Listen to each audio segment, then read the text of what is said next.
अगर आपको high blood pressure और आप ब्लड प्रेशर कम करने वाली मेडिसिन के इस्तेमाल से होने वाले साइड इफेक्ट्स की वजह से परेशान है या इस वजह से परेशान है कि हो सकता है कि साइड इफेक्ट्स हो, तो इस वीडियो में मैं आपको एक बहुत ही अच्छा सोल्यूशन देने वाली जिससे ब्लड प्रेशर तो कम हो गई, इसके साथ साथ इस रेमेडी के कोई साइड इफेक्ट्स भी नहीं। अब 90% जो हाई ब्लड प्रेशर या हाइपरटेंशन, ये एसेंशियल हाइपरटेंशन या इडियोपैथिक भी इसे कहते हैं, और इडियोपैथिक का मतलब ऐसी बीमारी जिसकी वजह मालूम नहीं या अननोन कॉज। लेकिन मेरा पॉइंट ऑफ व्यू इस पे ये है कि ज्यादातर लोगों में पोटासियम की कमी इसकी वजह, पोटासियम लेवल्स डाउन है बॉडी में जिसकी वजह से ब्लड प्रेशर बढ़ रहा है, या फिर विटामिन डी लेवल कम है। अब ये दोनों मसले बहुत कॉमन है। इनफैक्ट रिसेंट जो नंबर सामने आए ग्लोबल सर्वे रिपोर्ट के मुताबिक हर 5 में से 2 लोग पोटासियम की कमी का शिकार, और इसकी एक बड़ी वजह हाई कार्बोहाइड्रेट डाइट और इंसुलिन रेजिस्टेंस है। मतलब जरूरत से ज्यादा ग्लूकोज बॉडी बना रही है तो सेल्स आहिस्ता आहिस्ता पोटासियम और विटामिन डी के एब्जॉर्प्शन को कम कर देते, मतलब सेल्स इन्हें इस्तेमाल नहीं कर पाते, इंसुलिन रिसेप्टर्स का रिस्पॉन्स कम हो जाता और इनकी कमी हो जाती है। फिर हाई कार्बोहाइड्रेट डाइट में इंसुलिन बढ़ती और हाई लेवल ऑफ इंसुलिन पेशाब के जरिए ज्यादा पोटासियम को बॉडी से बाहर निकालने लगता, किडनीज भी डैमेज होती है और डैमेज किडनीज विटामिन डी को एक्टिव फॉर्म में तब्दील नहीं कर पाती। विटामिन डी जो बॉडी में जाता है वो इनएक्टिव होता है, किडनीज इसे एक्टिवेट करती हैं और फिर ग्लैंड्स, सेल्स और मसल्स इसे इस्तेमाल कर पाते हैं, तो ये अमल मुतासर होता है। और जो सबसे बड़ा नुकसान होता है हाई इंसुलिन का वो ये कि आर्टरी सख्त हो जाती और ब्लड प्रेशर बढ़ता ही खून की नालियां सख्त होने की वजह से। स्ट्रेस और हाई कॉर्टिसोल लेवल्स भी एक और वजह। फिर है विटामिन डी। अगर विटामिन डी लेवल कम है, जो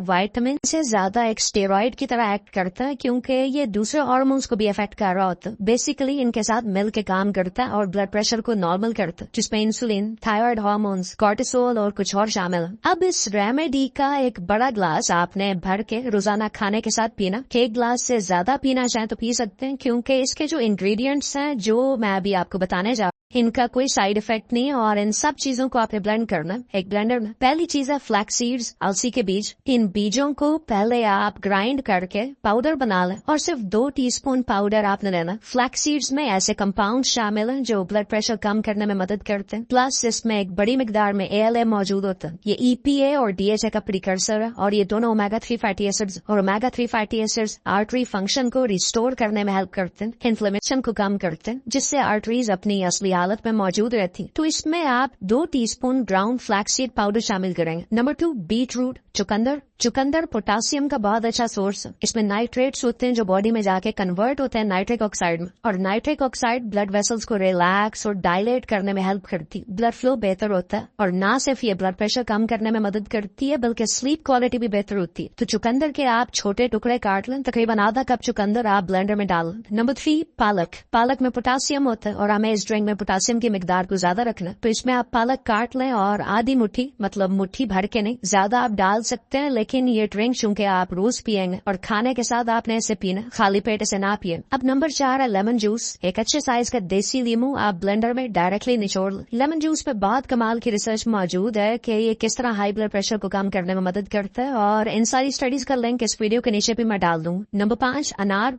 अगर मौसम में है तो आप फ्रेश अनार लें, अदरवाइज अनार दाना अच्छी क्वालिटी का भी इस्तेमाल कर सकते हैं। अनार इस शेक के फ्लेवर और टेस्ट को बढ़ा देता है, और अनार में भी एंटी हाइपरटेंसिव प्रॉपर्टीज पाई जाती है, मतलब ये ब्लड प्रेशर लोअर करता है। और इस रिसर्च का लिंक भी मैं इस वीडियो के नीचे डाल दूंगी। इसमें आप आधा कप अनार लें। फ्रेश अनार में शुगर कंटेंट भी ज्यादा होता है तो इसे ज्यादा इस्तेमाल ना करें, आधा कप काफी है, और इसे आपने ब्लेंड करना। नेक्स्ट चीज है प्लेन योगर्ट। घर में बना हुआ दही या बाहर से ले रहे हैं तो अच्छी क्वालिटी का दही, आधा कप दही इसमें आप डाल लें। दही से परहेज है तो ना डालें, किसी वजह से नहीं इस्तेमाल कर सकते। आखिर में इस सारे मिक्सचर में आप 1 कप पानी डालें, इसे 1 मिनट तक ब्लेंड करें अच्छी तरह से, तो ये क्रीमी सा मिल्क शेक की फॉर्म में आ जाएगा, और इसे खाने के साथ आप पी लें। खाने के साथ इस तरह कि जब खाना बन रहा हो तो इसे भी तैयार करके साथ में रख लें। अब ये जो 6 चीजों का कॉम्बिनेशन है ये बहुत पावरफुल है विदाउट साइड इफेक्ट्स, और आप डेफिनेटली अपने ब्लड प्रेशर में एक बड़ा चेंज नोट करेंगे। मीनवाइल अपनी डाइट पे भी काम करें, इंसुलिन रेजिस्टेंस को फिक्स करें, तो ये ड्रिंक डेफिनेटली आपकी हेल्प करेगी। अपना ख्याल रखिए, आपसे मुलाकात होती है नेक्स्ट वीडियो में।